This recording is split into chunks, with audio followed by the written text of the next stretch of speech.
ಸ್ನೇಹಿತರೆ ನಮಸ್ಕಾರ, ನಾನು ರವೀಂದ್ರ ಜೋಶಿ.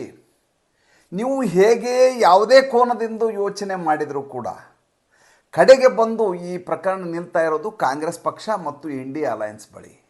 ಯಾವ ವಿಷಯ? ಪಾರ್ಲಿಮೆಂಟ್ ಒಳಗಡೆ ಇಬ್ಬರು ನುಸುಳುಕೋರರು ಸೇರಿರುವ ಬಗ್ಗೆ ಮತ್ತು ಸ್ಮೋಕ್ ಬಾಂಬ್ ಸ್ಫೋಟಿಸಿರುವ ಪ್ರಕರಣ ಕುರಿತಾದಂತೆ.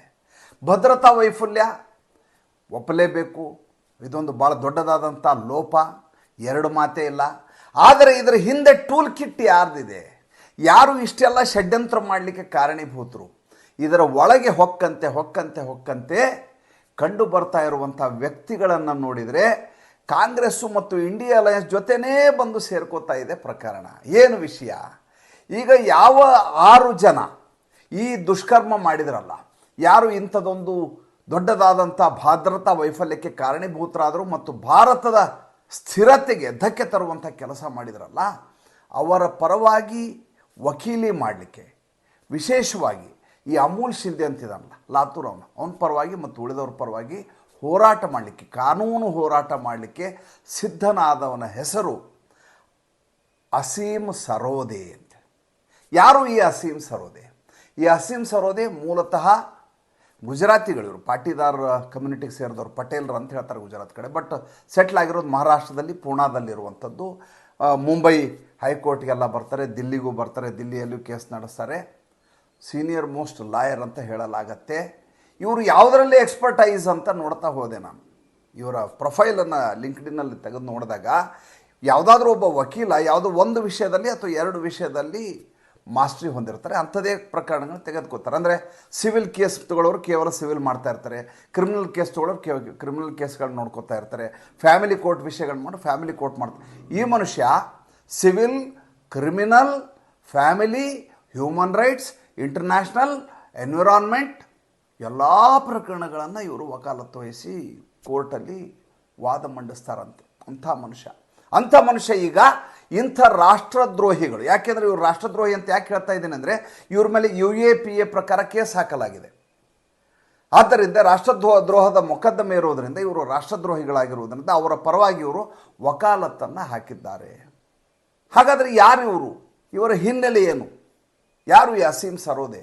ಇವರ ಫೋಟೋಗಳನ್ನು ನಾನು ಗೂಗಲಲ್ಲಿ ಸರ್ಚ್ ಮಾಡಿ ಇವ್ರ ಬಗ್ಗೆ ಎಲ್ಲ ಮಾಹಿತಿಗಳನ್ನ ಕಲೆ ಹಾಕ್ಲಿಕ್ಕೆ ಶುರು ಮಾಡಿದಾಗ ಇವರ ಬೇರುಗಳನ್ನು ನೋಡ್ತಾ ಹೋದರೆ ಅಚ್ಚರಿ ಆಗಿಬಿಡುತ್ತೆ. ಇವರು ಭಾರತ್ ಜೋಡೋ ಯಾತ್ರೆಯಲ್ಲಿ ರಾಹುಲ್ ಗಾಂಧಿ ಜೊತೆ ಓಡಾಡಿದ್ದಾರೆ.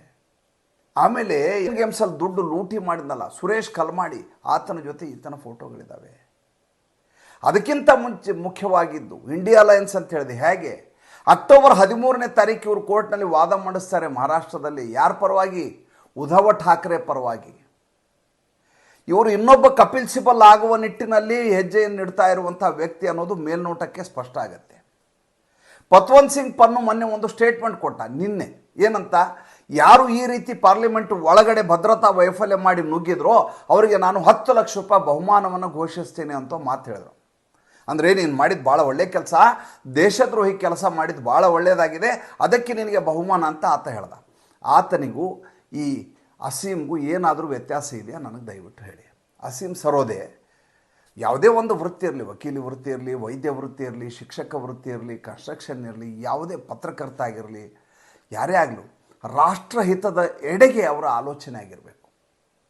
ರಾಷ್ಟ್ರದ್ರೋಹಿಗಳ ಪರವಾಗಿ ವಕಾಲತ್ತು ವಹಿಸ್ತೀನಿ ಅಂತ ಹೇಳಿದ ಮೇಲೆ ಇವರ ನಡೆ ಹೇಗಿರುತ್ತೆ ಅನ್ನೋದನ್ನು ಆಲೋಚನೆ ಮಾಡಿ ಮತ್ತು ಈ 6 ಜನರಿಗೆ ಯಾರ ಬೆಂಬಲ ಇದೆ ಅನ್ನೋದನ್ನು ವಿಚಾರ ಮಾಡಿ.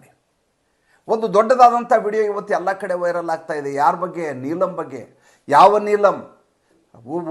ರಸ್ತೆಯಲ್ಲಿ ಕೂಗ್ಕೊಂಡು ಯೆಲ್ಲೋ ಕಲರ್ದು ಸ್ಮೋಕ್ ಬಾಂಬ್ ಸ್ಫೋಟಿಸಿದಲ್ಲ ಆಕೆ, 42 ವರ್ಷ, ಹರಿಯಾಣದವಳು. MA ಆಗಿದೆ, MPhil ಆಗಿದೆ, BA ಆಗಿದೆ, B.Ed ಆಗಿದೆ, ಯಾವ ಡಿಗ್ರಿ ಆಗಿಲ್ಲ ಹೇಳಿ, ಇಷ್ಟೆಲ್ಲ ಆಗಿ ಕೆಲಸನೇ ಸಿಕ್ಕಿಲ್ಲ ಅಂತ ಹೇಳ್ತಾಳೆ. 42 ವರ್ಷಕ್ಕೆ IAS ಎಕ್ಸಾಮ್ ಕಟ್ತೀನಿ ಅಂತ ಹೇಳ್ತಾಳೆ. ಇವ್ರಿಗೆ ಯಾರು IAS ಕೆಲಸ ಕೊಡ್ತಾರೋ ಗೊತ್ತಿಲ್ಲ.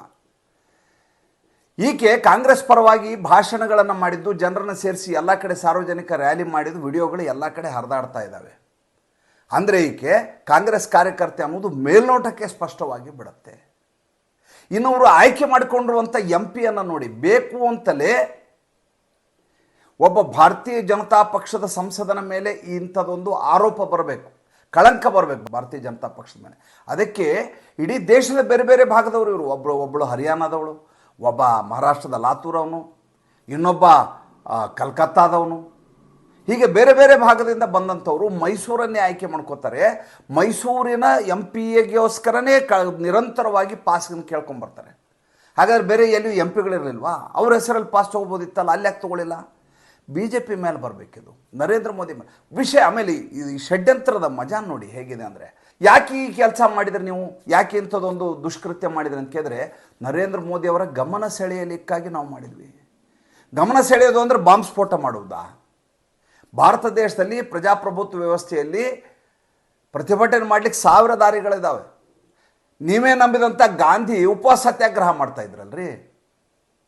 ಗಾಂಧಿ ಹೆಸರು ಹೇಳ್ತದಲ್ಲ ಕಾಂಗ್ರೆಸ್ಸು, ಉಪವಾಸ ಕೂಡಿಸಿ. ಆಮೇಲೆ ಏನು ಇವ್ರ ಸಮಸ್ಯೆ ಏನು ಅಂತ ಕೇಳಬೇಕು.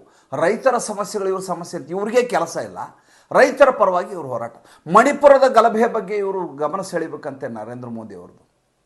ಉದ್ಯೋಗ ಇಲ್ಲ ಅಂತ ಹೇಳ್ತಾರೆ. ಇನ್ನೊಬ್ಬ ಎಂಜಿನಿಯರ್ ಇವನು ಮನೋರಂಜನ್ ಗೌಡ ಅಂತ, ಮೈಸೂರವನು. ಮಣಿಪುರದ ಗಲಭೆಯ ಗಮನ ಸೆಳೆಯಲಿಕ್ಕೆ, ರೈತರ ಸಮಸ್ಯೆಗಳ ಬಗ್ಗೆ ಗಮನ ಸೆಳೆಯಲಿಕ್ಕೆ, ನಿರುದ್ಯೋಗದ ಗಮನ ಸೆಳೆಯಲಿಕ್ಕಾಗಿ ನಾವು ಇಂಥದ್ದೊಂದು ಕೃತ್ಯವನ್ನು ಮಾಡಿದ್ದೇವೆ. ಯಾರಾದರೂ ನಂಬಲಿಕ್ಕೆ ಯೋಗ್ಯವಾದಂಥ ಪಾಯಿಂಟ್ಗಳಿದಾವ, ದಯವಿಟ್ಟು ನನಗೆ ನೀವು ಹೇಳಬೇಕು ಇವತ್ತಿನ ದಿವಸ.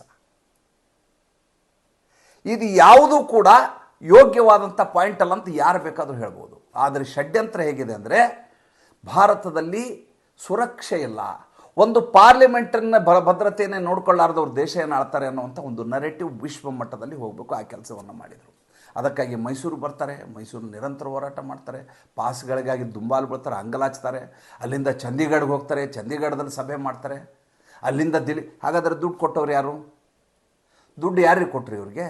ಇಷ್ಟೆಲ್ಲ ಮಾಡಿದಾರಲ್ಲ, ಇದ್ರ ಹಿಂದೆ ಫಂಡಿಂಗ್ ಆಗಲೇಬೇಕಲ್ವಾ? ಪುಕ್ಷಟೆ ಅಂತೂ ಯಾವ ಫ್ಲೈಟನ್ನು ಕರ್ಕೊಂಡು ಹೋಗಲ್ಲ, ಯಾವ ಬಸ್ಸನ್ನು ಕರ್ಕೊಂಡು ಹೋಗಲ್ಲ. ದುಡ್ಡನ್ನು ಇನ್ವೆಸ್ಟ್ ಮಾಡಿರ್ಬೇಕಲ್ಲ. ಇವರೆಲ್ಲ ನಿರುದ್ಯೋಗಿಗಳು ಅಂತ ಹೇಳ್ತಾರೆ. ನಿರುದ್ಯೋಗಿಗಳಿಗೆ ಇಷ್ಟೊಂದು ದುಡ್ಡು ಖರ್ಚು ಮಾಡಲಿಕ್ಕೆ ಎಲ್ಲಿಂದ ದುಡ್ಡು ಬಂತು ಇವರಿಗೆ? ಆಮೇಲೆ ಎಂಥ ಇದ್ರ ಹಿಂದಿರುವಂಥ ಮಾಸ್ಟರ್ ಮೈಂಡು ಸಿಗಬಾರ್ದು ಅನ್ನೋಂಥ ಕಾರಣಕ್ಕೋಸ್ಕರ ಯಾವ ಲಲಿತ್ ಝಾ ಅನ್ನೋನು ಇವ್ರದೆಲ್ಲ ಮೊಬೈಲ್ ಕಸಿಟ್ಕೊಂಡಿದ್ದೆ ಎಲ್ಲ ಅದನ್ನು ಪೂರ್ತಿ ಹಾಳು ಮಾಡಿಬಿಟ್ಟಿದ್ದಾನೆ. ಮೊಬೈಲ್ಗಳನ್ನು ನುಚ್ಚು ನೂರು ಮಾಡಿದ್ದಾನೆ. ಅಂದರೆ ಮಾಹಿತಿ ಸಿಗಬಾರ್ದು ಅಂತ, ಯಾರು ಇದ್ರ ಹಿಂದಿದ್ದಾರೆ ಅನ್ನೋದು ಗೊತ್ತಾಗಬಾರ್ದು ಅಂತ. ಬಟ್ ಭಾರತ ದೇಶದ ಜನ ಎಷ್ಟು ಎಚ್ಚೆತ್ತುಕೊಂಡಿದ್ದಾರೆ ಅಂದರೆ, ಇಂಥದ್ದೊಂದು ಕೃತ್ಯ ಆದ ತಕ್ಷಣ ಇದರ ಹಿಂದೆ ಯಾರಿದಾರಂತ ಬರೀ ಮೇಲ್ನೋಟಕ್ಕೆ ತೀರ್ಮಾನ ಮಾಡಿಬಿಡ್ತಾರೆ, ಇವರೇ ಮಾಡಿರೋ ಕೆಲಸ ಇದು ಅಂತ. ನೋಡಿ, ಯಾವ ನರೇಂದ್ರ ಮೋದಿ, ಅಮಿತ್ ಶಾ ಭಾರತ ಸರ್ಕಾರದ ಮೇಲೆ ಗೂಬೆ ಕೂರಿಸ್ಬೇಕು ಅಂತ ವಿಪಕ್ಷಗಳು ಪ್ರಯತ್ನ ಮಾಡ್ತಾವೋ, ಅಂಥ ವಿಪಕ್ಷಗಳಿಗೆ ಎಂಥ ಹೈರಾಣಾಗುವಂಥ ಸ್ಥಿತಿ ಬರುತ್ತೆ, ಎಂಥ ಅವಮಾನಕರ ಸ್ಥಿತಿ ಬರುತ್ತೆ ಅಂದರೆ, ತಾವೇ ಈ ಕೃತ್ಯ ಮಾಡಿದ್ದೀವಿ ಅನ್ನೋದು ಮೇಲ್ನೋಟಕ್ಕೆ ಗೊತ್ತಾಗ್ಬಿಡುತ್ತೆ. ನಾನು ಈ ಅಸೀಮ್ ಬಗ್ಗೆ ನೋಡ್ತಾ ಹೋದೆ, ಏನೇನು ಯಾವ ಕೇಸ್ಗಳು ತೊಗೊಂಡಿದ್ದಾರೆ. ಎಲ್ಲವೂ ಕಪಿಲ್ ಸಿಬ್ಬಲ್ ಮಾಡ್ತಾ ಇದ್ದಂಥ ಕೇಸ್ಗಳನ್ನೇ ಇವರು ಆಯ್ಕೆ ಮಾಡ್ಕೊಂಡಿರೋದು. ಪ್ರತಿಯೊಂದನ್ನು ಇವ್ರದ್ದು ಫಸ್ಟ್ ಈ ವಿಡಿಯೋ ಮಾಡೋಕ್ಕಿಂತ ಮುಂಚೆ ಮಾಡಿದ ಕೆಲಸ ಅದೇ. ನಾನು ಈತನ ಫೋಟೋಗಳು, ಈತನ ಲಿಂಕ್ಡ್ಇನ್ ಅಕೌಂಟು, ಈತನ ಗೂಗಲ್ನಲ್ಲಿ ಈತನ ಸರ್ಚ್ ಮಾಡಿ ಎಲ್ಲ ಮಾಹಿತಿಗಳನ್ನ ಕಲೆ ಮಾಡಿದಾಗ ಉದ್ದೇಶವೇ ಇವರನ್ನು ಬಚಾವ್ ಮಾಡಬೇಕು ಅಂತ. ಪಾರ್ಲಿಮೆಂಟ್ ಇಂಟ್ರೂಡರ್ಸ್ನ ಹೇಗೆ ಬಚಾವ್ ಮಾಡಬೇಕು ಅನ್ನುವಂಥದ್ದು.